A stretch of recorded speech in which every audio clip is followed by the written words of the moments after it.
This 18-year-old booked over 20 plus sales calls with one video. That wasn't 5, that wasn't 3, that's one video. Most coaches post for months and they can't get 5 people into their calendar. The thing is, I've watched it happen to countless other creators. So in the next few minutes, I am going to go ahead and pull back the curtains and show you everything we did with Denmark and how we were able to build the foundation, start up the production, and actually get the conversions that he is looking for by optimizing everything for that one outline. And I'll show you why that video outperformed most viral videos out there because of the way we engineered it. By the end of this video, you'll know exactly what you need to do in order to create one video that can become the booking machine for your business. So we went ahead and laid out every single step that we took in order to get the result that we showed you at the start of this video. So we're going to be going through the main problems that they dealt with, the diagnosis that we found, and the 3 steps from foundation, production, optimization, of course, the results that we got from that. So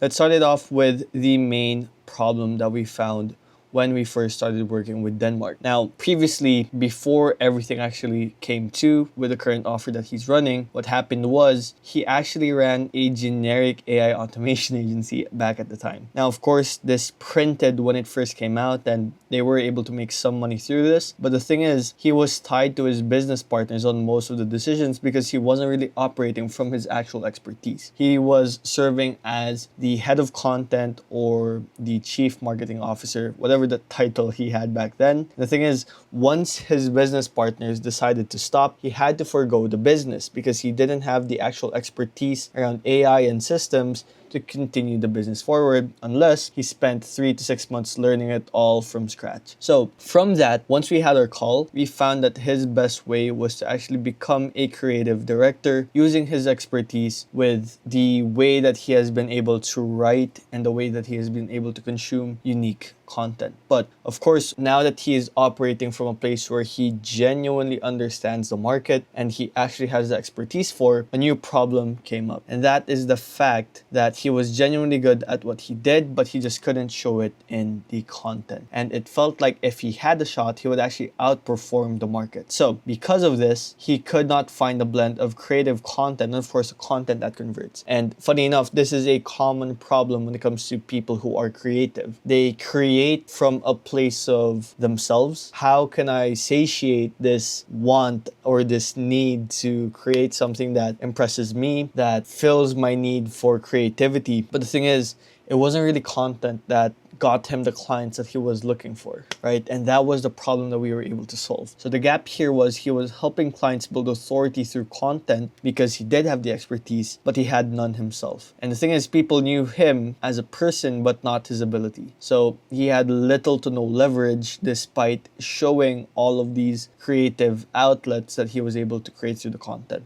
And the cost of that was he had to do more outreach, he had to do more labor, he had to use this crazy guarantees inside his offer, and there was just more pressure overall to perform once he actually signed the client. So the core problem of everything here, because these are symptoms of the problem, the main thing that we found was this. People couldn't clearly answer, why should I trust you over 50 other people? Why should they trust him over the countless other competitors inside the market? And once we honed down on this specific problem, that's when we were able to actually peel back the exact steps that he needed to take to grow the business. So once we found out this diagnosis, we then looked into what we needed to do. Because what we realized here was that trust is the one thing that compounds, but attention is what quickly expires. And basically, to give clear context, most creators actually optimize for relatability, views, virality. How can I get people to just look at me, right? How can I get people to resonate with me and basically speak to peers, right? People in the exact same level. But if you have a service-based business, or if you want to make sure that your business isn't just talking down to people behind your journey, but also to people who are ahead of you, but you're able to help them with your specific level of expertise, with your specific specialization, then you doing content this way will not help you, right? And because of that, yes, he was getting DMs. But the thing is, these are people who are starting from the ground up, who wouldn't be his ICP, right? And as great as it is, yo bro, I've seen your videos. It was impressive. I'm 15 right now. I'm 16. I want to grind as well. Can you help me please? I feel lost. Like, I just saw your reel, bro. I'm turning 18 on Wednesday. I also started a journey, exact same kind of journey back when I was like 14, 15. We love to connect. And these are great peers, right? These are great people who, of course, are about to embark on their own journey themselves. But for business, this is completely the wrong audience that you want to attract. And while it does have its place to be relatable and to connect with your audience, you want to make sure that there's also authority dialed in within the content. Because smart operators, what they actually optimize for is trust, credibility, and certainty around your brand. Because yes, while you can be relatable and you should show the vulnerable parts around your business and you as a person, you want to make sure that you also balance that with trust and credibility. And the thing is, once you understand this, you can then see the patterns with some of the best people in the space, with people like Jeremy Haynes, Cole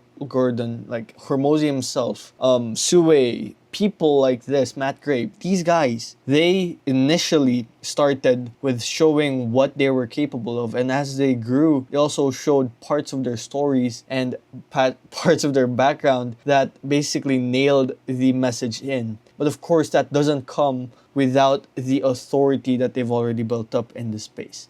So what we found out was, when starting out, what he did was he tried to broaden out his audience way too much.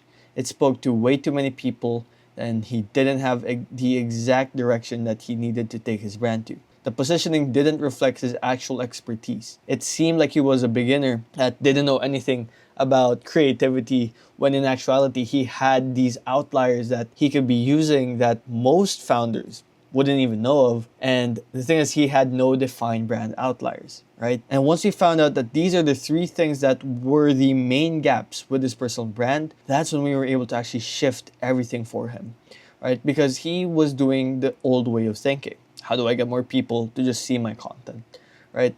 And the problem there is, you're essentially getting the wrong people through the pipeline, and it doesn't help the business anymore. But the new way of thinking is, how do I track the exact people that I would want to work with? Once we understood this, it was night and day when it comes to actually planning out everything for him, because we understood who exactly are we trying to speak to, which I will go in depth later. And the way I explain this is very simple. I call it the dinner party analogy, right? So imagine hosting a dinner party and 100 people show up. Everyone enjoys the conversation, everyone likes you, everyone leaves, and nobody comes back to buy from you, right?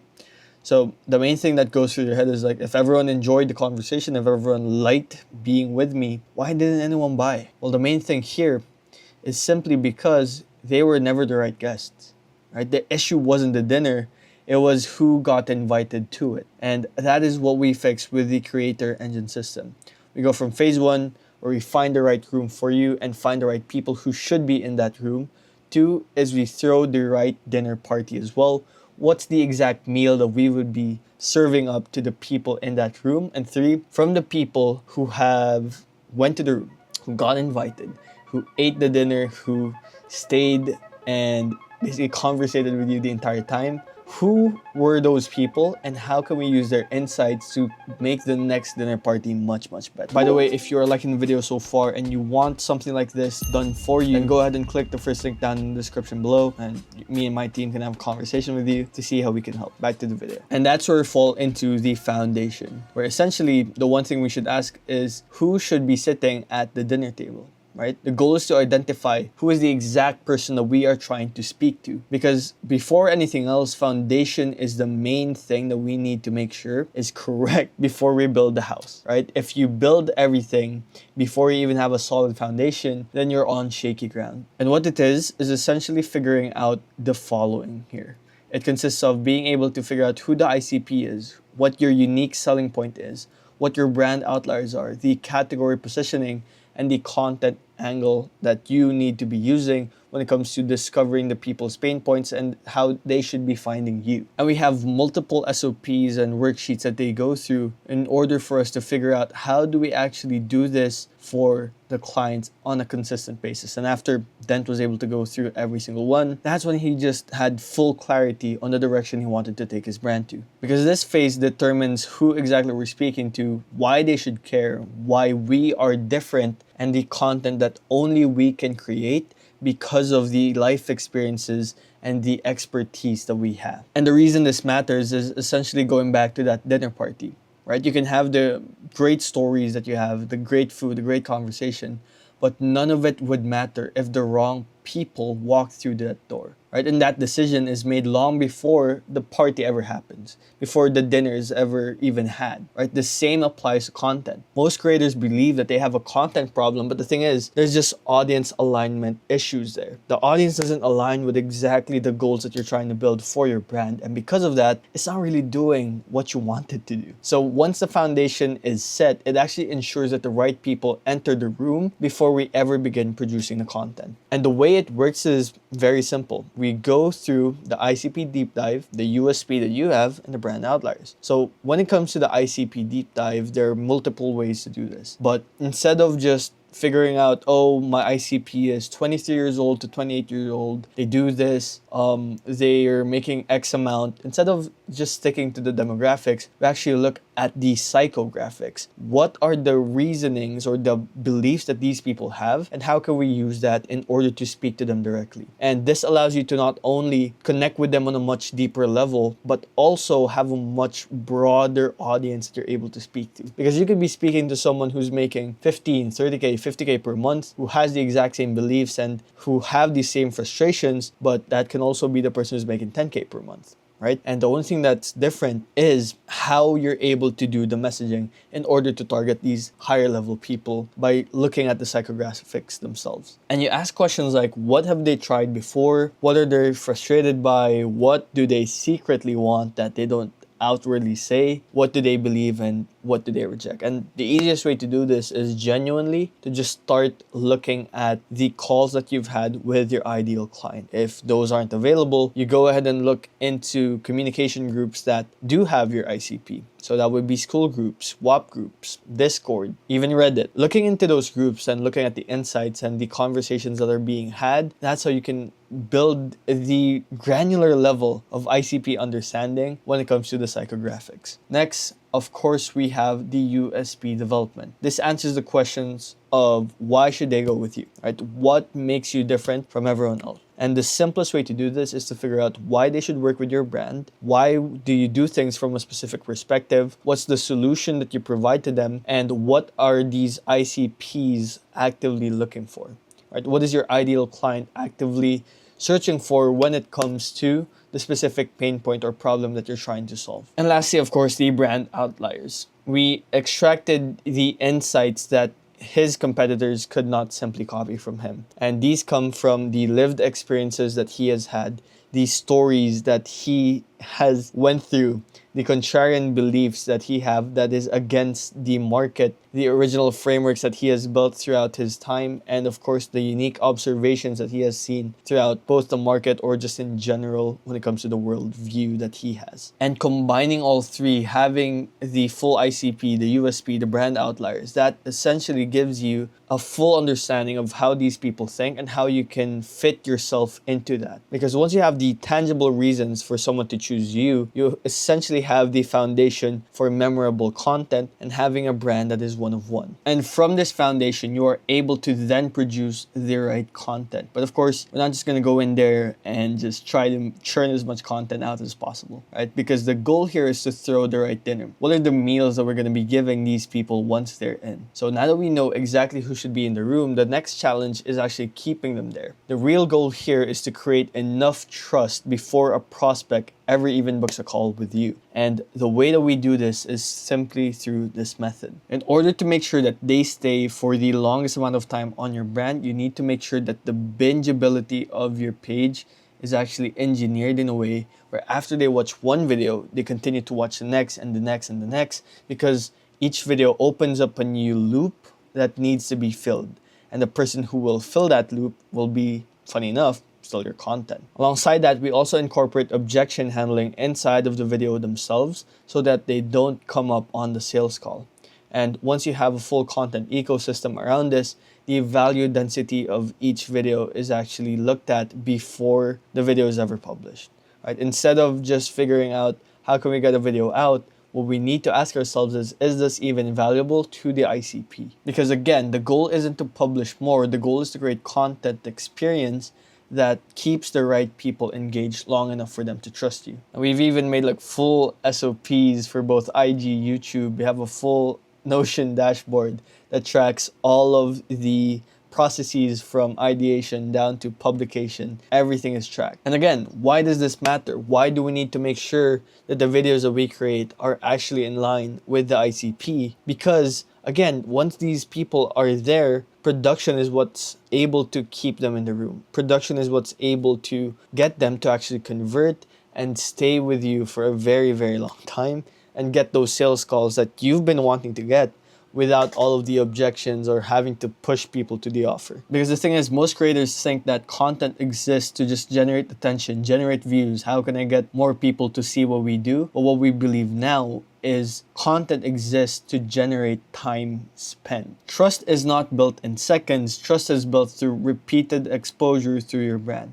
And our target became one simple number based on Google's 7-11-4 rule, which is to get people to spend at least 7 hours with you and your content. Because once you've gotten to 7 hours of content with a prospect, they've already heard your philosophy. They've seen the proof that you have. They understood how your process works, and you've, chances are, pre-handled most of their objections. Once they're on the call, all they really want is the payment link so they can get started as soon as possible. Every piece of content must serve a purpose. It can either be solving a specific problem that they have. It could be answering a question that they're asking right now, an objection that they might bring up once they're on the sales call, or a misconception inside the market. Once you've built this, you naturally create curiosity for every piece here. And as after you answer one question, another comes up, and then you provide them the exact video that solves that. From there, you build an ecosystem of videos. You don't just create one and then call it a day. You actually build an entire feed that feeds into each other, right? Every piece strengthens the next video that you post. Every interaction increases the trust that you build with these prospects, and every video must move them further along the nurture sequence. And of course, the objection handling videos. Why should people trust you? What are the typical problems that come up once you're on a sales call?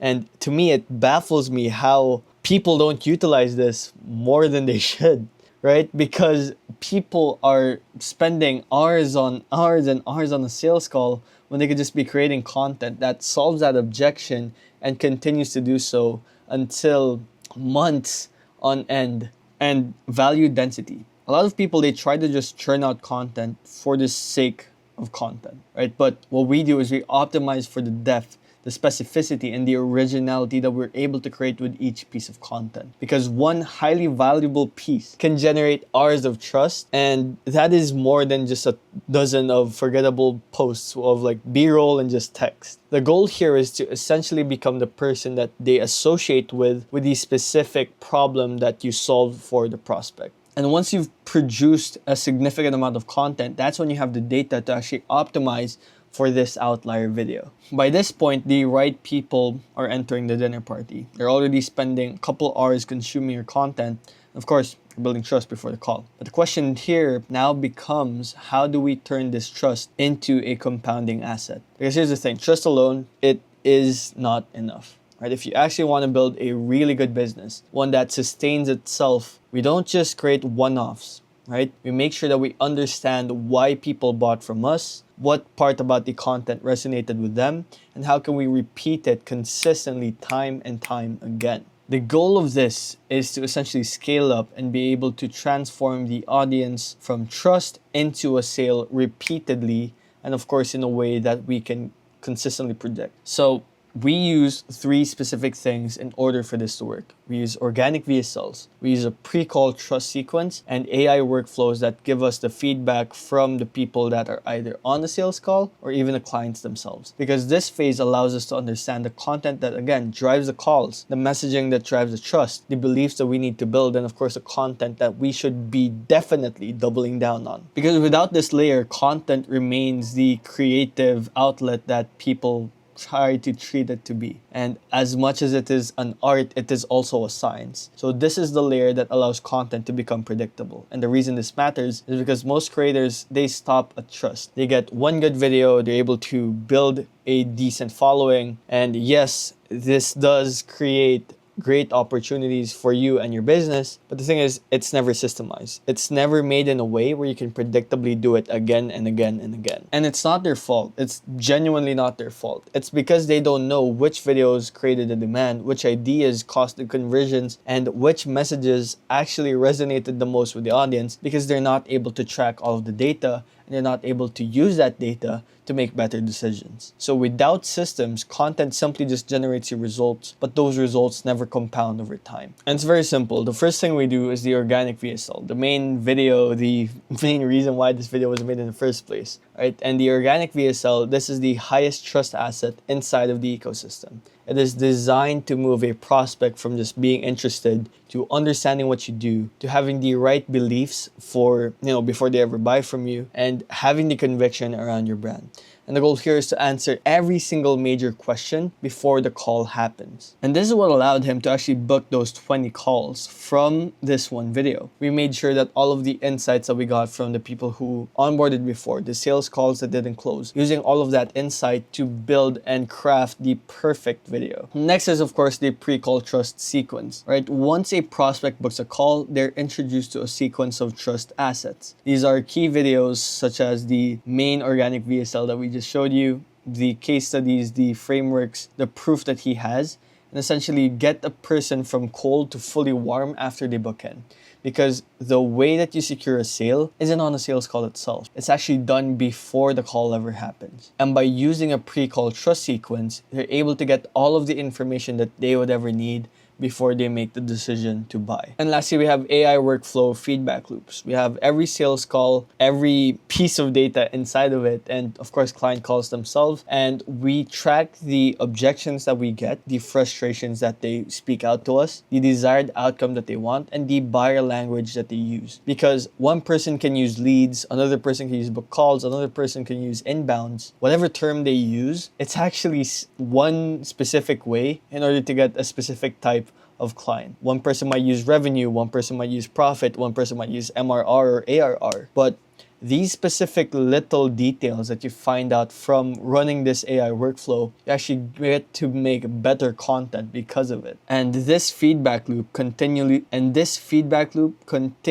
sharpens the messaging that you have inside every single piece of content, every single pre-call, every single story sequence.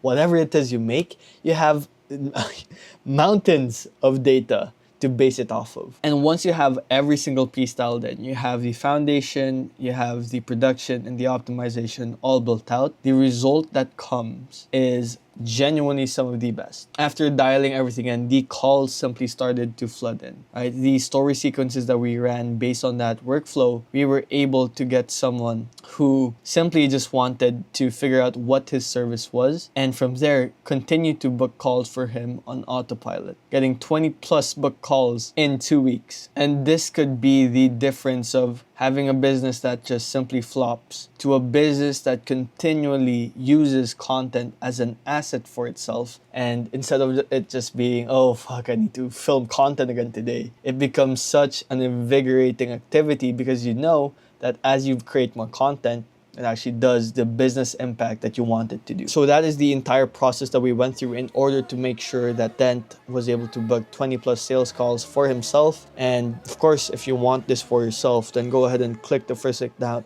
in the description below. If you want to figure out also how we're able to get $15,000 per month with less than 700 followers on my personal brand at the time, go ahead and click this video over here, and I'll see you over there.